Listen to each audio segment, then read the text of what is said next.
안녕하세요. 홀로신입니다. 이번 영상에서는 2021년부터 정말 기대해 볼 만한 에너지 섹터에 불고 있는 큰 긍정적인 변화에 대해서 얘기 나눠보고자 합니다. 샤크탱크라는 TV 프로그램을 보신 분들도 계시리라 생각되는데요. 벤처기업 사장부터 스타트업 사업자까지 다양한 개인 사업자들이 자수성가한 5명의 투자자들 앞에서 자신의 사업을 설명하고 투자를 얻어내는 형태의 프로그램이죠.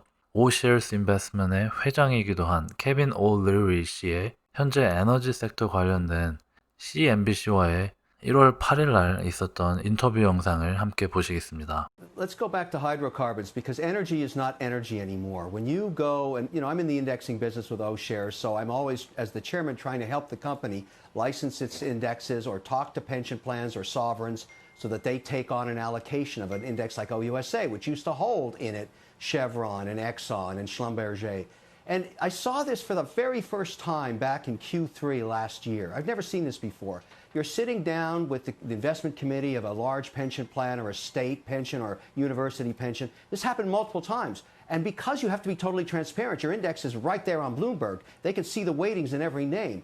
And they immediately say, oh, you have Exxon in here. You've got Mobil. You've got Schlumberger. We don't touch that. We don't get involved in hydrocarbons. And I'm saying, wait a second, these things are fantastic balance sheets with wonderful distributions. No, no, no, no, no, no, no, no.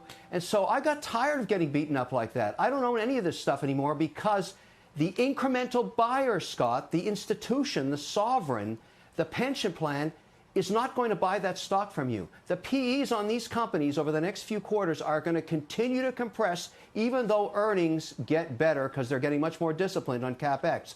It scares me. I've never seen a wonderful sector like energy get turned into kryptonite and toxic waste like the way it's being turned into it now. And that was before Biden got his mandate. Can you imagine what it's going to be like next quarter? Yeah, but I mean, that's why clean energy is the place to be, though, right? Well, I have another problem with clean energy. I like to make money. So, I'm looking at, I want strong balance sheets not laden with debt and having strong cash flows that are growing. You're not finding that in clean energy yet because we're still in the experimental stage. Solar's getting better, but if you strip away the state and federal subsidies, you're not making any money. So we're in that transition period. Personally, I don't have a problem owning hydrocarbons. I will never utter the word Chevron again in an institutional meeting. I swear I'll disown it like I never even knew what it was. And that's what's happening out there. 어떠셨나요? 투자 업계에 오랫동안 종사하고 있던 케빈 오'레리 씨의 인터뷰였습니다. 미국 투자 자본의 흐름이 조금 더 확실히 이해가 되셨나요?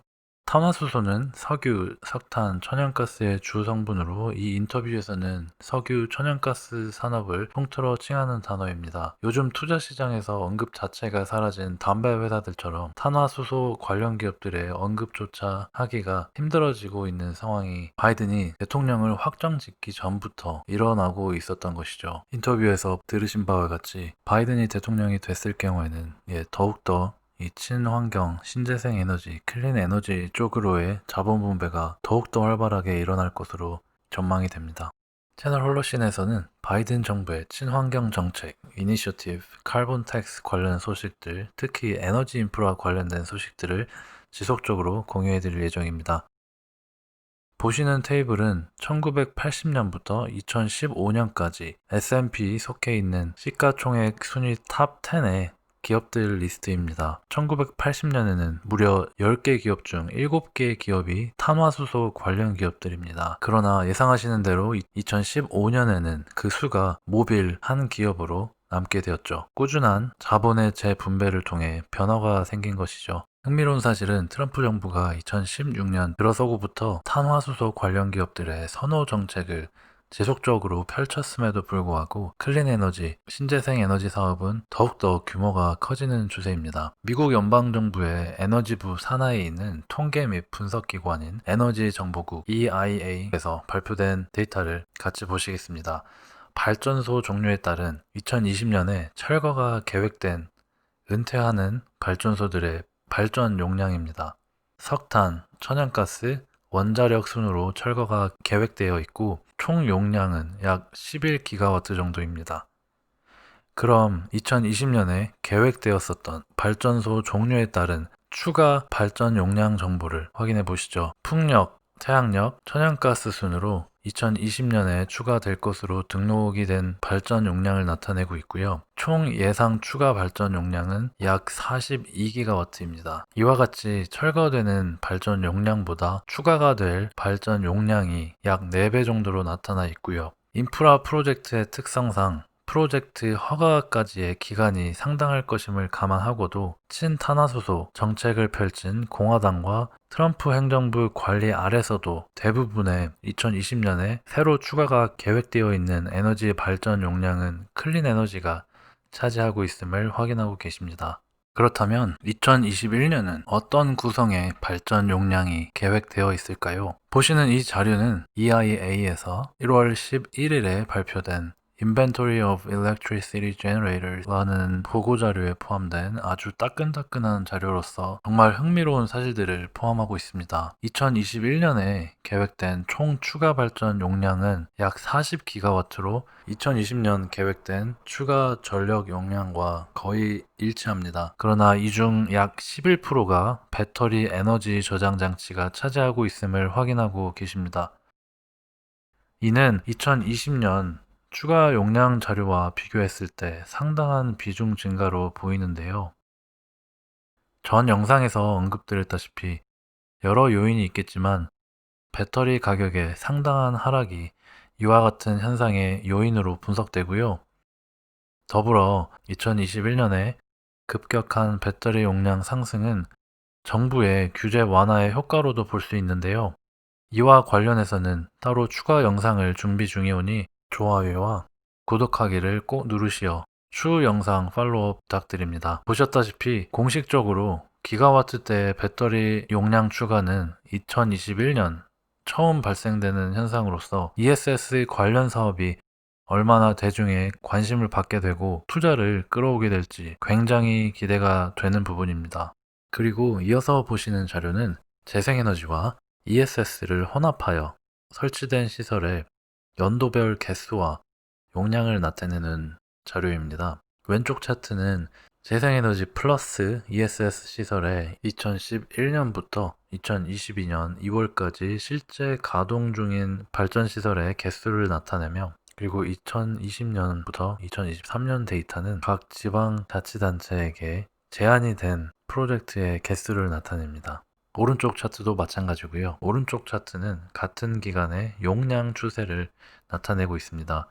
용량의 경우 꾸준한 증가세를 이어오다 2021년 기준으로 약 2배 정도 증가하여 그 증가세가 상당히 가파라지는 것을 보실 수 있습니다. 마지막으론 2019년 기준 미국 에너지 소비를 백분화하여 자원과 최종 사용자 섹터로 나누어 에너지 자원이 어떻게 사용되는지 시각화 시켜놓은 자료입니다. 우선 예상하시는 바와 같이 현재 약 90%의 교통 운송 산업에서 쓰이는 자원은 석유 자원에서 오고 있습니다. 석유 자원은 현재 미국 전체 에너지 자원에서 약 37%를 소모하고 있고요. 천연가스는 약 32%, 재생에너지는 11%, 석탄 11%, 그리고 원자력이 약 8%를 차지하고 있네요. 여기서 흥미로운 점은 가운데 보시는 검은 박스에 Electrical System Energy Losses라는 부분입니다. 자원이 전력 발전을 거쳐 최종 사용자로 이동하는 도중 발생하는 에너지 손실량을 보여주고 있는데요. 전력 발전 도중 약 65%가 에너지 손실로 이어지고 있는 것을 확인하실 수 있습니다. 이 시각화 자료도 ESS가 증가함에 따라 변화하겠죠. 이 자료를 통해 저희는 ESS의 기회를 또 포착할 수 있습니다.